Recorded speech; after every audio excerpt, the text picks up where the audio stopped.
and welcome to Culture here on I-24 News. I'm Oded Grober. Thank you for joining me. Today on our show, we'll talk about the Hebrew edition of the Granta literary magazine. We'll take a look at an unconventional model and hear about Israel's professional wine festival.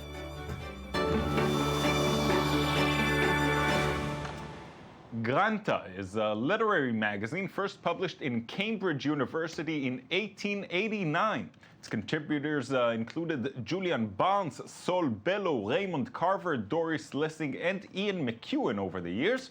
In recent years, international editions of the magazine have been published in 14 languages, and last year, the magazine debuted in Hebrew. Recently, issue number 2, Wandering, has been published. With me in the studio is deputy editor of the magazine, Shira Levy. Shira, thank you for coming in. Thank you for having me. So tell me a little bit about this. So, like you said, Grant has been around for many years, and all these wonderful writers have published. And many more. And many more, really many more, like Sylvia Plath and Ted Hughes and Salman Rushdie, and the list goes on forever, really. Yeah, it's a risky business then, publishing in your magazine. That's true. It really is. And one of the great things about the magazine is that alongside all these really famous names of all these writers over the years, Granta is also known for searching and finding new voices and new forms of literature, and it's been doing it, I think, very successfully for a really long time. So how do you pick the writers to take part in the magazine? So what we do in our local edition in Hebrew is, first of all, go through the Granta archives and also recent issues of Granta and see which pieces speak to us in particular and also have to do with the theme that we pick each time. Mm-hmm. And then for this issue, we had an open call for submissions from local writers. Nice. Who write in Hebrew and English and Arabic. And we were really surprised because we got hundreds and hundreds of submissions. Took us a lot longer than we thought. But I think we found some really wonderful voices. Right. So what are you actually trying to do? Is it an attempt to expose the world to Israeli writers, or to expose within Israel to new voices? So I think it really goes both ways. First of all, it's an opportunity for us to get to know voices, literary voices from around the world that are really happening right now. Mm-hmm. So that's very exciting. And right. Then on the other hand, it's an opportunity for us to expose writers from here, like, for example, Eyal Vijawi, who is a young writer and a journalist, to people all around the world. We can translate pieces written in Hebrew and Arabic and really offer them to Granta in England and Granta in all these different editions in 14 countries worldwide. Right. Now, 2 of the stories in this issue were translated from Arabic. Was that a decision you made to expose readers to Arabic or Palestinian writers as well? Absolutely. Those 2 pieces, also a chain of haiku poetry by Bassam El-Nabris, who originally is from Gaza. He lives now in Barcelona. Mm-hmm. And also in our first issue, there were 3 Palestinian writers. And it's definitely a very important issue for us to represent ourselves to the world, not only as a magazine where Jewish writers write, but really that people are represented from all parts of society mm-hmm. and all parts of our geographical region. Yeah, I guess it's a very delicate balance to find, the right mix of Israeli writers and writers from abroad. How do you know that you achieve that right balance? So I think it is really complicated, but one of the nice things is that we get to talk with editors from all the Grantas around the world and really and ask them what's going on with them and get recommendations from them. So we were in close contact with a Brazilian editor and also with a Swedish editor and many more. Mm-hmm. And then we try to sort of balance out the new writers and the well-known writers mm-hmm. and get that balance from the translated pieces and try and do that from our end also and get that balance of new and old and, well, maybe not old, but established, yes. Yeah. Now, you're certainly building on some, very serious history of the magazine here. Do you feel that you're obligated in a way to this heritage no pressure and all, but so many great writers have written in this publication. Are you feeling that you're giving a stage to the next generation of great writers?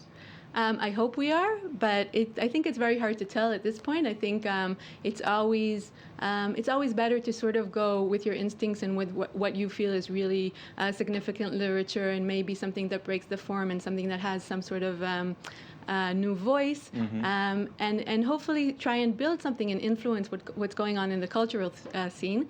But what the future holds, we don't know. Nobody knows.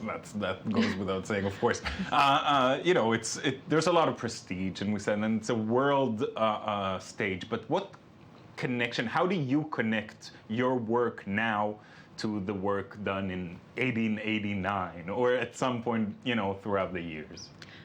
So I think what we saw from what happened to Granta over the years, it really started in 1989 in Cambridge, and it was a student publication. And then in the 70s, Bill Buford took it and sort of changed it a little bit into the Magazine of New Writing. And he took a lot of risks. He introduced writers that maybe other people of his generation wouldn't do, and he wasn't afraid to address political issues and to address local issues, and also to be critical of what was going on in England and in the world. And in a way, I think that's a very good way to start, is not to be afraid and not to be too conservative. And even though we have all this weight on our shoulders of all these years, to sort of try and work with that, but not be held back by it. Right. I'm curious, how did the Hebrew issue begin? I mean, did it start from Granta somewhere else in the world, or was it a local organization that took the name on? So it's a very interesting story, because our publishing house is Sipur Pashut, which is an independent bookstore in Tel Aviv. Okay. And our partner is a wrestling publishing house. Right. And as an independent bookstore, we had been working with wrestling just as partners in other ways for many years. And then what happened was one of the editors from Granta in England just came for a visit in Tel Aviv, and she saw we had a whole shelf of Granta magazines. And we were probably the only place in Israel at that time. And she was she was really excited. And what she offered was to have a launch for one of their issues in our store. This was a couple of years ago, and we were, of course, very excited. And it went really well, and we stayed in touch, and we found out about these international issues. And because we got along so well, we decided, why not? Give it a shot. Exactly, expand. It seems to be working well. This looks really, really wonderful. Last question. I hate to mix business with art, but I mean, how can this support itself, or is it based on some sort of grants from somewhere? So at the moment, we do have support from Mifal Pais and Keren Rabinovich, but we also see it as part of our work as an independent bookstore and an independent publishing house, which I think, even though the book market is going through a lot of turbulence right now, there's something about the independent work that does sustain itself because it's not too ambitious, and it's also a bit more unique. It is. It is indeed. Shira, thanks so much for coming in and telling us all about this. Thank you very much for having me. Now, the world of fashion is often criticized for setting a single uniform standard of beauty, presenting little opportunity for people who are a little different. Chantel Winnie, who suffers from vitiligo, managed to break some of these stereotypes by becoming the face of the brand Desigual. Sandy Fortis has the story. In the backstage of a fashion show, she may look like an ordinary supermodel. But Chantel Winnie is far from being a conventional star. Affected by vitiligo, a disease that depigments the skin, she has still managed to make her way in the fashion world, although many agencies have closed their doors on her. I submitted my portfolio into many agencies in Toronto, and I always got response back like, oh yeah, you have a nice body and nice proportions, but we don't know what to do with you. We don't know where to place you, so sorry, but no. Diagnosed with the disease at age 4, Chantel Winnie, also known as Winnie Harlow, saw her body and face covered with white spots. Always dreaming of becoming a model, she ignored the rejection and posted pictures of herself on various social networks. Last year, Desigual gave her an opportunity by choosing the Canadian as their new face. I feel like even the top models right now have a lot of personality, and I feel like that's what people are looking for, something that they can relate to, a real person. So I feel like the industry is very much so opening up, widening their eyes. It was a dream come true for the 20-year-old who walked the catwalk for the brand during the Fashion Week in New York. December 31st when I open up my little book of, my little list that I make at the beginning of each year of things I want to accomplish throughout the years. Not so much like, so, when I accomplish those things and I look back on, how many things I can check off at the end of the year, it really, I think those are the days that make me very happy. As a kid, she was nicknamed Cow and Zebra. Today, thanks to her ambition and determination, she's a symbol of beauty and perseverance. The next dream for Winnie Harlow is to make the cover of Vogue. In a moment, we'll hear about the world of wine here in Israel, but first, our cultural recommendation for the day.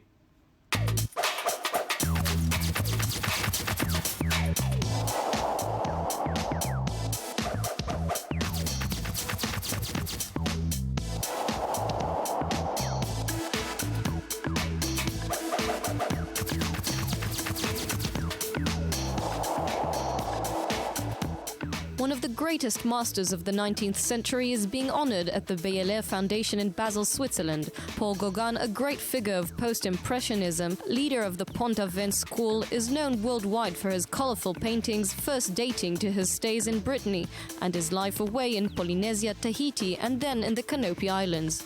By linking culture and nature, mixing exoticism, sensuality, and images of happiness, Gauguin was able to dream for generations. Now, over 50 masterpieces are together for the first time in Switzerland with loans from around the world, making this exhibition a distinctive event.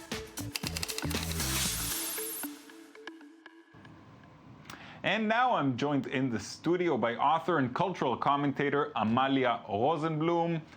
Hello, Amalia. Hi, Uded. Are you here with a slight hangover by any chance? Yeah, right.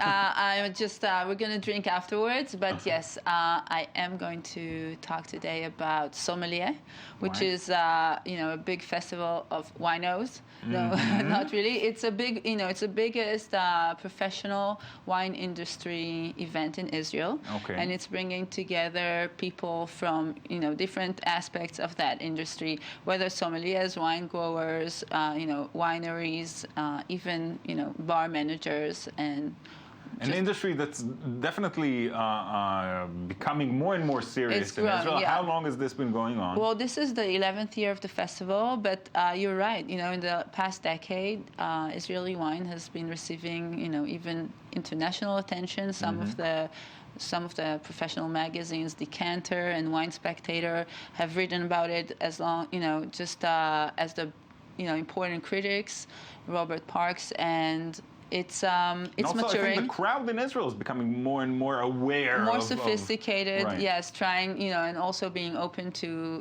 to stuff from around the world, which is, I think, part of what we've noticed in this year's festival, which is the opening up to the world, not just in terms of, not just from the consumer's perspective, but also from the professional perspective, right. Because young people who really want to, become get into the field. Exactly. Right. They had to go abroad. They had to go study abroad. They still have to go abroad, and now they're bringing back. People have come back from, the States, from France. So they don't Australia. have to stay abroad. They can go study abroad for now. They must, but they can exactly. then come back. They can come back and they can assume central positions in some of them, highly regarded local wineries such as Binyamina and Dalton, which is what happened this year.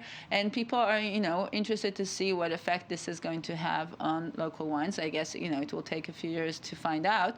But it's something to look forward to. Definitely. And so other than obviously a lot of drinking of good wine, what did we learn from this year's event? Well, some wineries have snubbed the event, saying, well, it's just another professional event like many others. But thousands of people have turned up. And I think it's interesting because I do think that it says something about the need to feel like you're a part of, a normal, like a more normal society, right, the fantasy of being able to, think about wine, not think about, survival, right. or think about the elections and debate who's going to be the next, best sommelier instead of who's going to be the next, prime minister. And a little bit or a lot of wine certainly helps with that escape. Exactly. Yeah. So. All right, Amalia.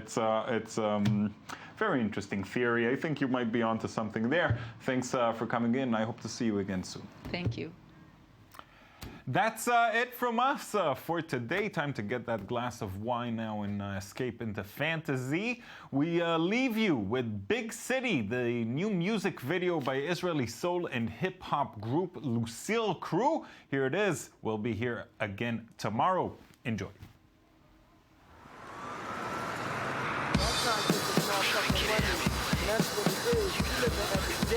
I'm trying to hear it.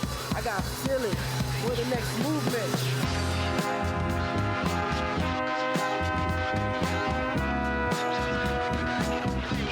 Well, let me tell you about